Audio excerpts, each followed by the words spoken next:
आज आपण शिकणार आहोत खिमा बॉल, जे तुम्ही 12ही महिने खाऊ शकता, छान आणि चमचमीत। त्यासाठी आपल्याला लागणार आहे खिमा, त्यामध्ये घालण्यासाठी हिरवा मसाला, त्याच्यासाठी आपल्याला लागणार लसूण, अद्रक आणि कोथिंबीर। त्यानंतर सगळ्यात आधी खिम्यामध्ये आपण घालूया हळद, धना पावडर, मीठ आणि तिखट, लाल मिरची पावडर। त्यानंतर आपण हे जे काही हिरवा मसाला घेतला आहे त्याला आपण मिक्सरमध्ये वाटून घेणार आणि हा जो खिमा आहे त्याच्यामध्ये टाकलेला आपण मसाला सगळा मिक्स करणार आहोत आणि त्यामध्ये आपण हे जे वाटून घेतलेलं आहे त्याला खडबडीतच वाटायचं आहे, खूप पेस्ट करू नका। तर ते जे वाटण आहे ते आपण मिक्स करणार आहोत खिमामध्ये, ठीक आहे। त्यानंतर ते सगळं मिश्रण आपल्याला मिक्स करून एक जीव करायचं आहे। हे मिश्रण एक जीव केल्यानंतर ते आपल्याला मिक्सरमध्ये थोडं थोडं घालून वाटून घ्यायचं आहे, ठीक आहे। पण हे व्यवस्थित मिक्स करून घेणं खूप गरजेचं आहे, ठीक आहे। तर सगळा मसाला आहे तो पूर्ण लागेल। आता हे मिक्सरमध्ये घातलं आहे, त्याला आपण थोडं वाटून घेतलेलं आहे। खूप बारीक पेस्ट करायची नाही आहे, त्याला थोडंसं त्याला ओबडधोबड वाटून घ्यायचं आहे। तर अशा प्रकारे थोडं थोडं खिमा घालून आपण ते मिक्सरमधून काढून घेणार आहोत। त्यानंतर हाताला तेल लावून त्याचे अशा प्रकारे आपण बॉल बनवून घेणार आहोत। तर अशा प्रकारे बॉल बनवून झाल्यानंतर आता आपण सगळ्यात आधी घेणार आहोत एक पातेलं। त्या पातेल्यात आपल्याला तेल घालायचे आहे। 1 किलो खिमा आहे तर त्या हिशोबाने मी 10 पळ्या तेल टाकणार आहे, ठीक आहे। तर तुम्हाला जर जास्त तेल पाहिजे असेल तर तुम्ही जास्त तेलसुद्धा टाकू शकता, पण तेल कमी करू नका, कारण की जे खिमा बॉल असतात ना त्याला जरा प्रॉपरली बनण्यासाठी व्यवस्थित तेल असणं खूप गरजेचं आहे, ठीक आहे। तर आता मी एक बॉल टाकून बघितला आहे खिमा बॉल, तर तेल तापलेलं आहे आपलं। तर हळूहळू करून आपण अशा प्रकारे खिमा बॉल्स जे आहेत ते तेलामध्ये सोडणार आहोत। का तर ते खूप डेलिकेट असतात, खूप नाजूक असतात। ते जर तुम्ही त्याला थोडंही हार्ड हँडल केलं ना तर ते फुटण्याची शक्यता असते। त्यामुळे खूप सावकाश त्याला त्या तेलामध्ये सोडायचं असतं। आणि एक गोष्ट लक्षात ठेवा की त्याला चमच्याने तुम्हाला अजिबात हलवायचं नाही, कारण की ते खिमा बॉल जे असतात ते खूप सॉफ्ट असतात, मऊ असतात। तर त्याला हलवण्यासाठी तुम्हाला ही जी पद्धत मी दाखवत आहे, कपडा घ्यायचा आहे आणि त्या कपड्याने असं ते हलवून हलवून व्यवस्थित सगळ्या खिमा बॉलला तेल लागेल अशा प्रकारे तुम्हाला करायचं आहे। 5 मिनिट झाकल्यानंतर हे बघा, अशा प्रकारे हे खिमा जे आहेत आपल्याला वर खाली करायचे आहेत। खूप नाजूक आणि खूप सावधानतेने ही सगळी क्रिया आपल्याला करायची आहे, ठीक आहे। आणि एक सुगरण स्त्री जी असते ना तिला कोणतीच गोष्ट कठीण नसते, हो की नाही।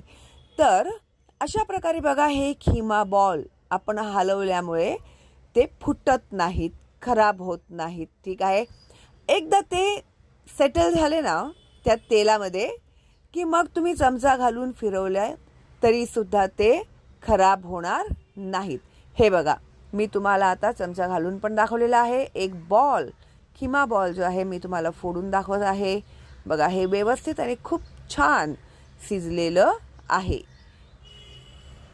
आता आपण त्याच्यामध्ये घालणार आहोत हळद, त्यानंतर धना पावडर,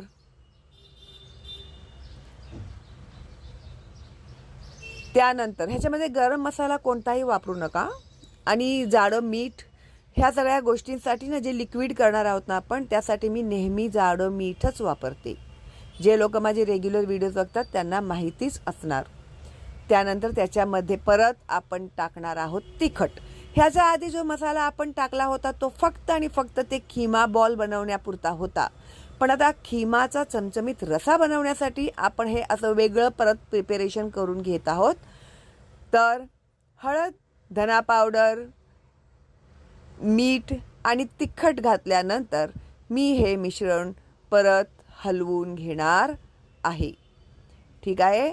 ते व्यवस्थित हलवून झाल्यानंतर आपण 5 मिनिटासाठी हे झाकून ठेवणार आहोत. आता तुम्ही बघा, त्याला छानपैकी रसा त्याच्यातूनच आलेला आहे आणि तेलही त्याच्यामध्ये व्यवस्थित सुटलेला आहे. ह्याचाच अर्थ असा आहे की आता हे जे आपले खिमा बॉल आहेत ते रेडी झालेले आहेत. आता आपण वाटणाची तयारी करूया. तर हे वाटण मी कसं बनवलं आहे ते तुम्हाला आता पुढे समजणारच आहे. ठीक आहे. तर हे प्रोसेस सगळं झाल्यानंतर आपण हे घरीच तयार केलेलं वाटण त्याच्यामध्ये टाकलेलं आहे आणि ते वाटण घालून मग त्याला आपण व्यवस्थित मिक्स करून घेणार आहोत. चमचा हाताळताना आपले हे जे खिमाचे गोळे आहेत ते फुटले नाही पाहिजेत, ह्याची काळजी आपल्याला घेतलीच पाहिजे. ठीक आहे. तर हे बघा, अशा प्रकारे हा सगळा मसाला मी त्याच्यामध्ये मिक्स केला आहे. आता हे खोबरं शिजण्यासाठी आपण थोडा वेळ परत त्याला झाकण लावून ठेवूया. आता ह्याच्यामध्ये जे पाणी आहे ना, थिकनेस जे आहे, जर तुम्हाला त्याचा रस्सा बनवायचा असेल, एकच आयटम आपला खिमा रस्सा, तर त्याच्यामध्ये तुम्ही जास्त पाणी टाका. जर तुम्हाला चमचमीत पाहिजे आहे तर त्याला मग असंच ड्राय ठेवा. खूप छान आणि खूप चविष्ट असा हा आपला खिमा बॉल तयार झालेला आहे. तर आता आपण बघणार आहोत त्याचं वाटण.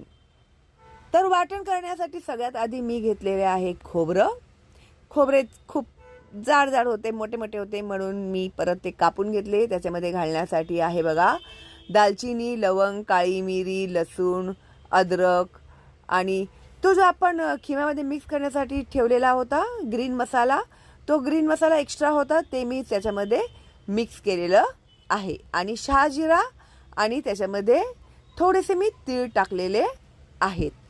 तर हा जो मसाला आहे, हा मसाला घालून आपण आणि त्याच्यानंतर त्याच्यामध्ये आपल्याला 2 टमाटरसुद्धा टाकायचे आहेत. ठीक आहे. त्यानंतर आपण हा मसाला व्यवस्थित बारीक वाटून घेणार आहोत. ठीक आहे. मला नंतर आठवले होते टोमॅटो, मग मी परत ते टोमॅटो टाकले, मग त्या मसाल्याचं वाटण आम्ही पूर्ण केलं. ठीक आहे. मसाला एकदम आपल्याला बारीक वाटायचा आहे. हे बघा, खोबरं ते लागलं नाही पाहिजे.